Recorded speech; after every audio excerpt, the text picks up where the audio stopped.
સાહેબ જિંદગીમાં જે અનુભવ શીખવાડે ને તેમને કોઈ મોટિવેશનની કોઈ જરૂર ના પડે એમ, કે કોઈની સલાહ લેવાની કોઈ જરૂર ના પડે એમ. સલાહ તો બધા લોકો આપશે પણ સાથ કોઈ નહીં આવે.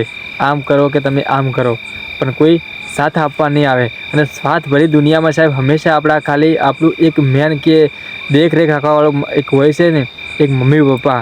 મમ્મી પપ્પા જ આપણું સારું વિચારતા હોય છે અને બીજા લોકો તો સાહેબ એમ કે સારું વિચારે અને આપણી ઓમ કરો ઓમ કરો ઓમ કરો તેમ કરો.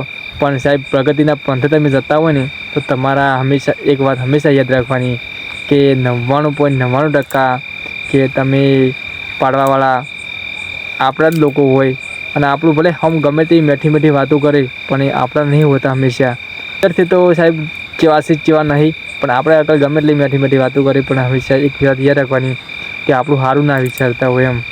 હા, અમુક લોકો હોય છે 99 કે અમુક લોકો એવા આપણે હોય કે આપણું દેખરેખ રાખી આપણી વ્યવસ્થિત કે સમજાવી એ આપણું રાખીએ કે પણ અમુક લોકો સાહેબ સારી વાતો કરતા હોય ને એ પણ લોકો સાહેબ એવા હોય છે ને આકળ એવું ના હાટું હોય કે બધા કોઈ આપણે સલાહ આપતા હોય આપણે કે આપણી તરફ લાગણી હોય પણ આપણને સાહેબ એમ કે વિચારવાનું કે અમુક લોકો આ દુનિયા સ્વાર્થી છે એમ. તમારે જેટલી કહેવાય તમારું કોમ હશે ને બોલાવશે અને તમારો સ્વાર્થ કેમ કે કોમ હશે બોલાવશે પછી તો સાહેબ તમે કોણ ને હું કોણ એમ. આજકાલનો સમય એવો ચાલે છે ને કે કોઈને કાંઈ કહેવા જેવું જ નહીં એમ. જય માતાજી બધાને.